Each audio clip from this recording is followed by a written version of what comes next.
pudesse editar medida provisória. Mas haveria necessidade da previsão na lei orgânica do respectivo município. A esse fenômeno atribui-se a denominação de princípio da simetria federativa ou do paralelismo constitucional. Princípio da simetria federativa ou do paralelismo constitucional. E o que significa isso, meus caros? Significa o quê? Que na esfera federal eu tenho um instituto. Guardadas as devidas proporções e havendo possibilidade, esse item ou esse instrumento na esfera federal pode se repetir nas demais esferas. É muito comum em prova perguntar de CPI, por exemplo. Tem CPI federal? Tem CPI federal. Pode ter CPI na Câmara dos Deputados, no Senado, CPIs mistas na esfera federal.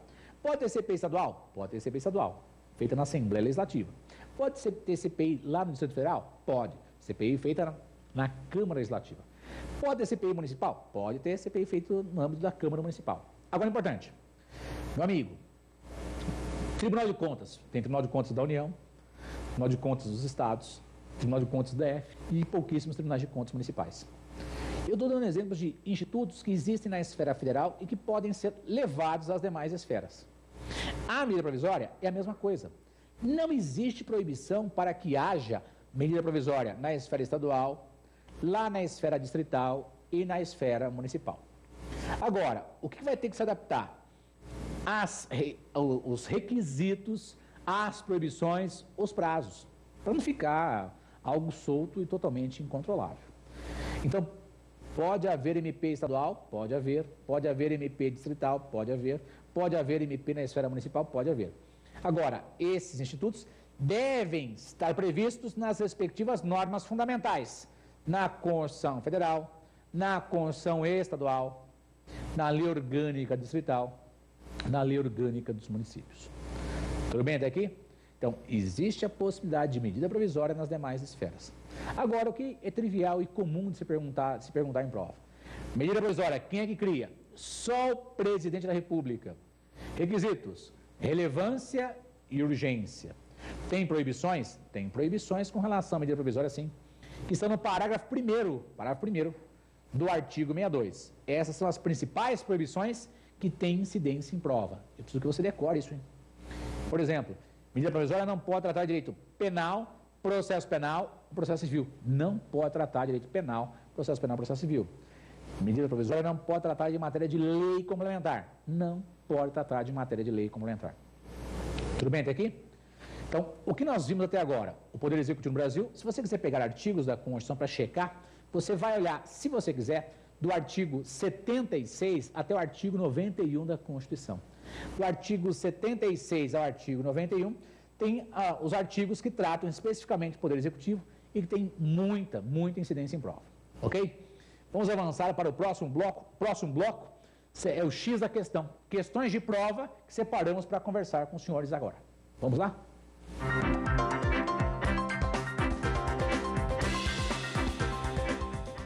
Meus amigos, vamos enfrentar agora o terceiro bloco, é o X da questão. A primeira pergunta vai aparecer na sua tela, vai ser posta na tela.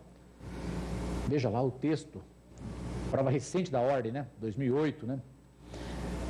A pergunta diz assim: acerca da defesa do Estado e das instituições democráticas, assinale a opção correta. Se é correta, tem apenas uma certa, né? Só tem uma certa. Então vamos ver lá a letra A. Diz assim: se o estado de sítio for decretado durante o recesso parlamentar, caberá ao presidente da República convocar extraordinariamente o Congresso Nacional.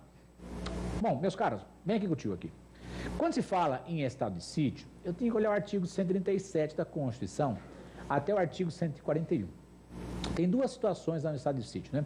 A ineficácia do estado de defesa, transforma-se em estado de sítio, ou uma comoção grave de repercussão nacional, ou em caso de guerra, que são, assim, bem claras na Constituição. Caso de guerra e estado de sítio. Ineficácia do estado de defesa transforma em estado de sítio. Ou uma comoção grave de repercussão nacional. Essas são as situações que autorizam o estado de sítio. Que, se tiver em recesso, quem tem que convocar é o presidente do Senado. Tá? Isso é previsto lá no artigo 138, parágrafo 2º, o presidente do Senado quem convoca. Artigo 138, parágrafo 2º. Então, essa letra A Está, entre nós, equivocada. Está equivocada porque foi colocado o presidente da República como convocando. Está equivocado, fundamento artigo 138, parágrafo 2º. Vamos enfrentar a letra B? Veja lá a letra B. Letra B diz assim: o estado de defesa deve ser decretado quando houver declaração de estado de guerra ou resposta à agressão armada estrangeira. Vem aqui contigo, meu amigo. Meus amigos, estado de defesa não é um caso de guerra. Em caso de guerra, é estado de sítio. Em caso de guerra, estado de sítio. E não é esse caso. Então, perceba o que diz a questão. A questão diz lá: o estado de defesa deve ser decretado quando houver declaração de estado de guerra ou resposta à agressão armada estrangeira. Não, meus caros. Isso aí é o estado de sítio. Fundamento está no artigo 137, inciso 2º. Fundamento está no artigo 137, inciso 2º. Em caso de guerra, estado de sítio. Eu sempre brinco com os alunos nas aulas. Em caso de guerra, eu vou para o sítio. Não é porque você é covarde, você guardar. Em caso de guerra, estado de sítio. Tá? Resposta à agressão armada estrangeira, etc. Tal. Em caso de guerra, estado de sítio. Então, a letra B está equivocada, porque em caso de guerra, deve ser decretado o estado de sítio, e não o estado de defesa. Vamos ver a letra C de campeão? Olha já na tela lá, a letra C.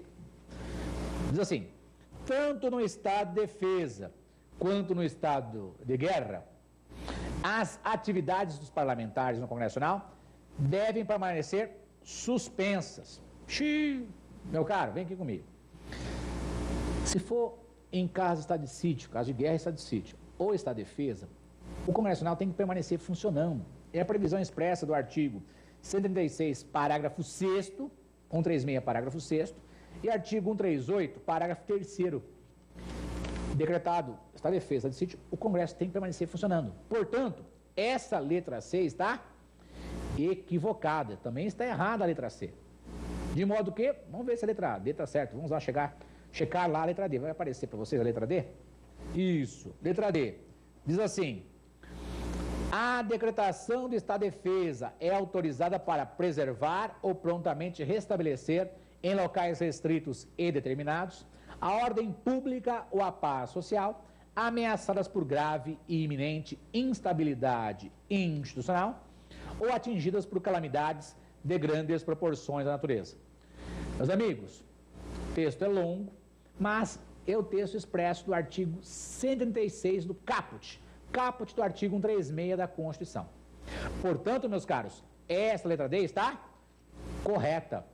O presidente da República pode decretar o estado de defesa nas situações propostas e previstas no artigo 136 caput da Constituição. Ok? Vamos enfrentar a próxima questão? Também prova recente, né? 2007-3. Com relação à disciplina constitucional das medidas provisórias. Então, o tema agora é medidas provisórias. Assinale, né, a opção correta. Sempre tenha isso em mente, né? Você está lá lendo a questão, grifa lá correta, grifa incorreta. E veja o que diz a letra A. Medida provisória pode versar sobre matéria relativa a direito penal. Meus amigos, vem aqui contigo. Presta atenção. Medida provisória tem proibições. E as proibições estão previstas expressamente no parágrafo 1º do artigo 62. Lá tem as proibições. Dentre essas proibições, quer dizer, matérias que a medida provisória não pode tratar, está previsto lá o direito penal, processo civil. Isso está expressamente no artigo 62, parágrafo 1º, inciso 1º, a linha B. Artigo 62, parágrafo 1º, inciso 1º, a linha B. Então, o MP não pode tratar direito penal, processo civil. Existem várias outras proibições. Por favor, caiu na prova a medida provisória, você é obrigado a ler o artigo 62 da Constituição e também a emenda constitucional número 32 de 2001. Repetindo, medida provisória, tem que ler o artigo 62 e a emenda constitucional 32 de 2001. Voltando na questão, meus caros, a letra A, aqui entre nós, está? Olha aí, medida provisória pode versar sobre matéria relativa a direito penal? Medida provisória de direito penal? Lógico que não. A letra A está equivocada. Está equivocada por quê? Medida provisória não pode tratar de direito penal. Vamos enfrentar a letra